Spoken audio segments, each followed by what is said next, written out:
क्या आप कभी वसंत में किसी घास के मैदान से गुजरे हैं? आपने घास में छोटे चमकीले पीले फूलों को छोटे सूरज की तरह चमकते हुए देखा होगा। ये अक्सर बटरकप होते हैं और वे पौधों के एक बहुत बड़े और पुराने परिवार से संबंधित हैं। इस परिवार को रनुन्कुलेसिए कहा जाता है, एक ऐसा नाम जो लंबा लग सकता है, लेकिन इसका सीधा सा मतलब है बटरकप परिवार। ये एक विशाल और विविध समूह है जिसमें दुनिया भर में 2000 से ज्यादा अलग अलग प्रजातियां फैली हुई हैं। वे विशेष रूप से उत्तरी गोलार्ध के ठंडे समशीतोष्ण क्षेत्रों को पसंद करते हैं, जहां वे मौसम बदलने पर विविध रंगों से परिदृश्य को रंगते हैं। यूरोप के नम जंगलों से लेकर उत्तरी अमेरिका के ऊंचे पहाड़ी घास के मैदानों तक इन पौधों ने अपना घर बना लिया है। ये पौधे ज्यादातर वो हैं जिन्हें हम हर्बेसियस कहते हैं। इसका मतलब है कि इनमें पेड़ की तरह लकड़ी के तने के बजाय नरम हरे तने होते हैं। वे अक्सर सर्दियों में जमीन पर वापस मर जाते हैं, केवल वसंत की गर्मी लौटने पर नई जान के साथ फिर से फूटने के लिए। जंगल के फ्लोर की कल्पना करें जो पिघली हुई बर्फ से अभी भी नम है। अचानक छोटे शूट दिखाई देते हैं जो गिरी हुई पत्तियों से धकेलते हुए निकलते हैं। ये बटरकप परिवार के अपनी लंबी नींद से जागने के पहले संकेत हैं। जीवन, मृत्यु और पुनर्जन्म का यह चक्र प्राकृतिक दुनिया की एक फंडामेंटल ताल है, और रनुन्कुलेसिए परिवार हर साल रिमार्केबल ग्रेस और रेजिलियंस के साथ इस नृत्य को करता है।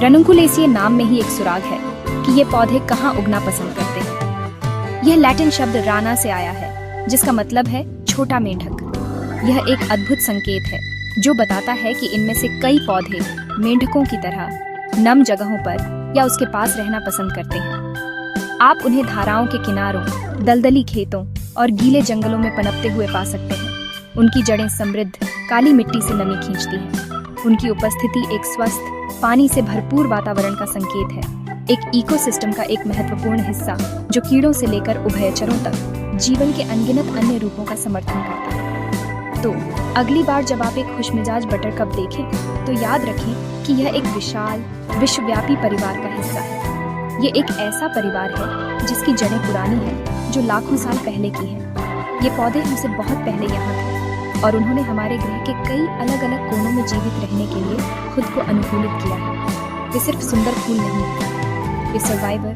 पायनियर और जीवन की सुंदर टेपेस्ट्री का एक अनिवार्य हिस्सा है। वे हमें याद दिलाते हैं कि सबसे छोटा फूल भी एक महान कहानी सुना सकता है, दृढ़ता, अनुकूलन और जंगल की एंड्यूरिंग ब्यूटी की कहानी।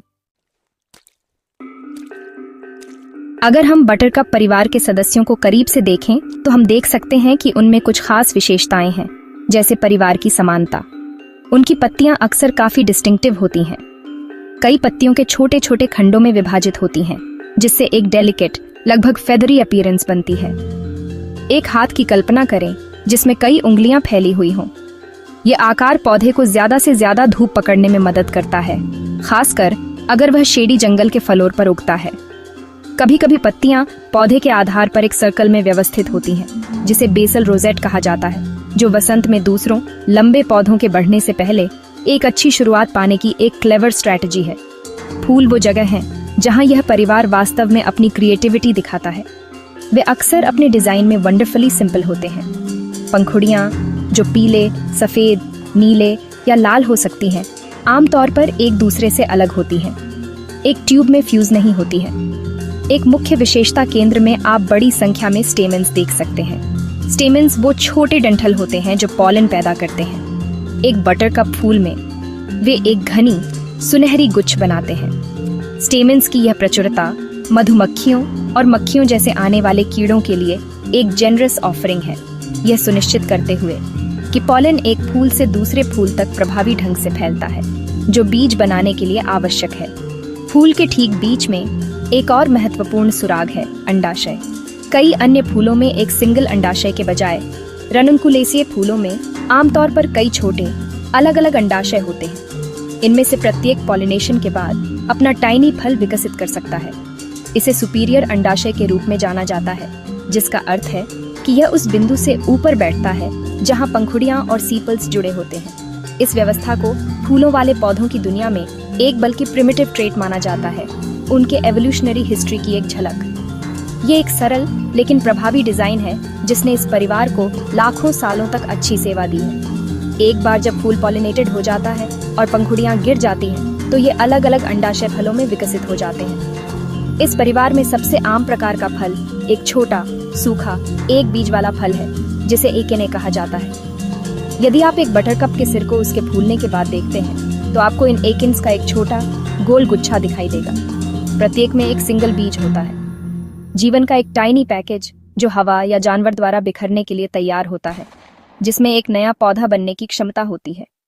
प्रजनन की यह सरल और कुशल विधि परिवार की वाइड स्प्रेड सफलता के रहस्यों में से एक है। बटरकप परिवार प्रसिद्ध और सुंदर सदस्यों से भरा है।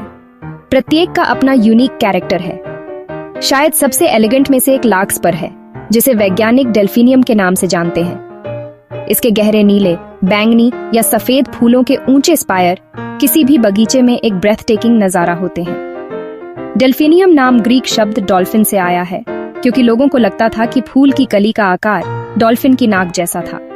ये मजेस्टिक पौधे ऊंचे और गर्व से खड़े होते हैं। मधुमक्खियों और हमिंगबर्ड्स को अपने गहरे नेक्टर फिल्ड स्पर्स, एक विशेष पंखुड़ी जो एक लंबी ट्यूब जैसी होती है, से आकर्षित करते हैं। एक और फैसिनेटिंग, फिर भी मिस्टीरियस सदस्य मंक्सहुड या अकोनीटम है। इस पौधे को इसका आम नाम इसके यूनिक फूलों से मिलता है, जिसमें एक बड़ी हुड लाइक सीपल होती है जो एक मंक द्वारा पहनी जाने वाली कावल जैसी दिखती है।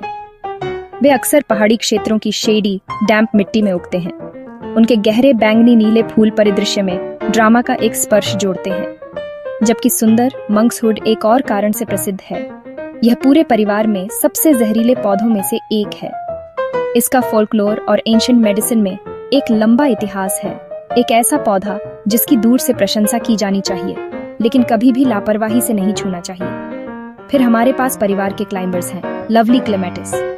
अपने उन रिश्तेदारों के विपरीत जो सीधे खड़े होते हैं, क्लेमेटिस अपनी पत्ती के डंठल का उपयोग मुड़ने और चढ़ने के लिए करता है। खुद को दीवारों, बाड़ और अन्य पौधों पर फैलाता है। यह फूलों का एक शानदार प्रदर्शन पैदा करता है, जो बड़े स्टार शेप्ड फूलों की अविश्वसनीय रंगों की श्रृंखला में होते हैं, प्रिस्टीन व्हाइट से लेकर गहरे वायलेट और ब्राइट पिंक तक। माली क्लेमेटिस को वर्टिकल स्पेसेस को फूलों के कैस्केड से ढकने की अपनी क्षमता के लिए पसंद करते हैं। एक सादी दीवार को कला के एक जीवित काम में बदलते हैं। यह परिवार की इनक्रेडिबल डाइवर्सिटी और हैबिट का एक प्रमाण है।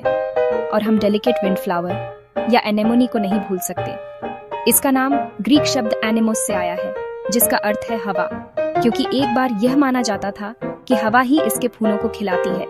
इन चार्मिंग पौधों में अक्सर सरल डेजी लाइक फूल होते हैं, जो हल्की सी हवा में भी नाचते और कांपते हैं। वे वसंत में सबसे पहले फूलने वाले पौधों में से हैं। पेड़ों की अपनी पत्तियां उगने से पहले ही सफेद, गुलाबी या हल्के नीले रंग के पैच से जंगलों को ढंक देते हैं।